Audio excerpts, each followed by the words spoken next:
你留下的字跡，書寫在筆記裏。高中幾年的經歷，都寫滿了回憶。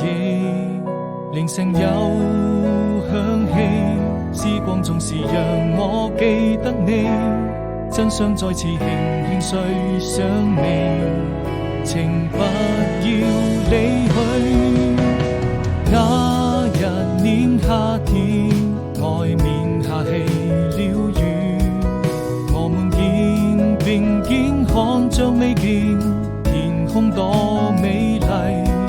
此刻彷彿有想起，還能夠再一次陪着你，在我的日記裏，這未來多麼甜蜜。